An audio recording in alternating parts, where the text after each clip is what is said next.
Fun to behold, perhaps too easily. Hold! Or will the carbon fibre and Kevlar shell withstand attacks? It has the lash of the mother-in-law. Some parts of a tractor will hubble-bubble, give us trouble. This is Destruct-A-Bubble. I'm Bill Cousin. This is Malcolm Burrows. He's the weapons officer. This is my son Lawrence. He's the pilot. Destruct-A-Bubble is a truncated sphere. There's all the weight in the bottom. It's impossible to leave upside down. And he's armed with this pneumatic spike. Roboteers, stand by. Eric, could be dark horses here. Mike Hamilton at the controls again. There's Kilohertz. John Reed, let's hope his steering's better in the middle. And Destruct-A-Bubble. 21-year-old Lawrence Cousins at the control. 2, 1, activate. I'd like to see Eric given a run here if they can stay out of the pit. Destruct-A-Bubble. Now, I don't think that's going to be the quickest around the arena. Top speed's at 5 miles an hour. Eric can get up to double that speed. Kilohertz by far the fastest in this particular battle. And up and over the shoulder of Eric. Kilohertz slams against Destruct-A-Bubble, the truncated sphere. There's the flipper of Eric. He thought it would have gone further last time around. Driver Mike Hamilton designed the robot, built half of it as well. In comes Kilohertz, the CD robot number 60. Look at the wink of Destruct-A-Bubble's eye. They reckon the eyelashes are a weapon, yeah. Here's Kilohertz from behind, driving it on Destruct-A-Bubble again. Against the arena wall, here comes Eric with a little shunt. Ooh, Kilohertz. Well, it rocked and it rolled and it came back down. A little bit of driving from Kilohertz, as well as good driving there on the Destruct-A-Bubble. Which, as we said before, is a fun robot. We haven't seen the lash of the mother-in-law's tongue yet. Oh, there we go, yes. A little bit spiteful, but, well, exactly how many of you have felt that in your time? Oh, look at the Kilohertz weapon there. In on the side of Eric, on the side wheel of Eric. Out goes the mother-in-law's tongue from Destruct-A-Bubble, the pneumatic lance. But meanwhile, it's Kilohertz pinned onto Eric. They've combined against Eric. Eric is free now, just about. Slams against Shunt. Coming back on the attack. This is very, very close, you know. Could go to the judges. Oh, a lick of the old flame torch out there, and the bubble is punctured by Kilohertz. Can Kilohertz free that pneumatically powered axe now? Or too high the trajectory? No, it's okay. I wonder if he'd just been pinned in there for a minute on the Destruct-A-Bubble, but it's okay. The bubble not in great trouble. Kilohertz up on its side. This is going to go to the judges, isn't it? Another slam. I think Kilohertz has been aggressive enough to go through. And the punishment sustained by the bubble could be too much for them. We'll have to wait and see. Pensive. Self-congratulatory. I love the Union Jack bowler hat. Fantastic. Laughing in the face of adversity towards Shunt. 1, activate. The big bubble. Destruct-A-Bubble. Well, that's a good manoeuvre. Side on, you see Shunt can't get any leverage there. Now it can! Opening up for a broadside from Shunt! Cease. Brilliant! Drove straight off into the tyres. One eye shut, one eye open.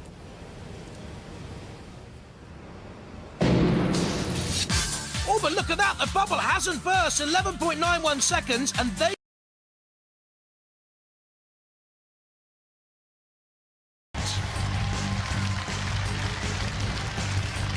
Horizontal spinning double axe, hence the name. The 24-volt power comes from wheelchair and car fan motors. The body shell is 12mm ply covered in perforated steel. This is an accident waiting to happen. From Nounsley, Destruct-A-Bubble. The meter-diameter sphere houses a steel chassis. New electronic eyes are shock-activated. It was shocked early in the last series, beaten in its first battle. The weapon is a spike hammer powered by an old industrial floor scrubber motor. Roboteers, stand by. Mel Easton at the controls of Axe-C-Dent, a newcomer to Robot Wars, and the Destruct-A-Bubble team, Bill Cousins, his son Lawrence, and Peter Richards. And in the arena for the house robots, Sir Killalot. It is invincible, believe you me. And I think Shunt's pretty hard as well with the axe and the scoop. 3, 2, 1, activate. I love the look of Destruct-A-Bubble.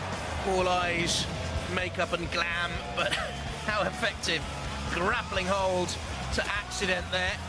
That's like being at disco when the world's worst looking person grabs hold of you for a dance and you can't get away. I am that world's worst looking person, by the way. If you're having a disco, watch out. Now they're in trouble because they're trying to snog the ref bot, which isn't allowed in the rules, actually. So go away, Destruct-A-Bubble, and fight Axe-C-Dent. That's what you're there for.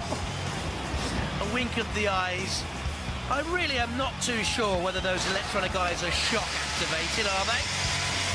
Sparks from the arena side wall, but what has happened to Axe-C-Dent?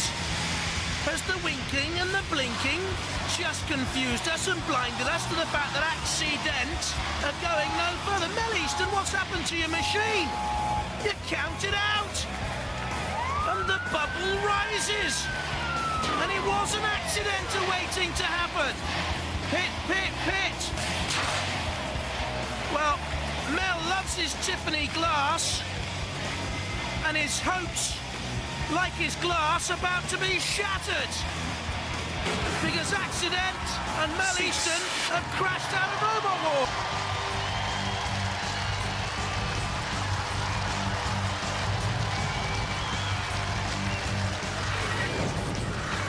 Hi, I'm Bill Cousins from Team Destruct-A-Bubble. This is Peter Richards, weapons officer.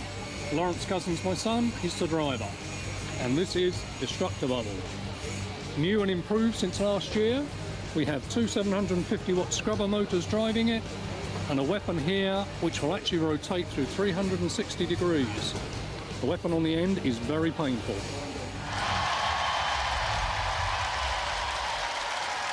Roboteers, stand by. Let's have a look at the Rick team. Kevin Gallagher there waving. And the glam boys of Destruct-A-Bubble. Hardly glamorous. Matilda's in the arena with her tusks. They're not pretty, are they? Mind you, Shunt's a bit of a looker, I've always felt, with a diamond-edged axe. 3, 2, 1, activate. So Rick given a second chance then because of the suicidal tendencies engine problems, side by side with Destruct-A-Bubble. Don't let Destruct-A-Bubble fool you into thinking she's a bit of an airhead. Rick behind the bubble. Doesn't seem to be moving at all. Rick has pressed the release button. Shunt has come in with the axe. Destruct-A-Bubble, thus proving to be, yes, a bit of an airhead, is about to be pitted if it'll go down the pit. That is a 1 meter diameter sphere. Close encounters of the robot kind it wasn't really. And it's now a bobbling bubble out there. And Francis Gallagher at the controls of Rick wants to push it a little bit extra onto Shunt. But I don't think Shunt should be out there. That's not in the CPZ, ref bot. A Shunt on the attack again. He's red carded. Shunt sent back to his corner. Red carded by the ref. He can't come out of the CPZ and have a go at our glamour bus like that. And Shunt's having a ruck here with the ref bot. A real argument ensuing. Poor old Destruct-A-Bubble looks a little bit tattered and world weary and is about to be counted out. And Rick has made good use of his second chance. Destruct-A-Bubble going as far down into the pit as possible. Rick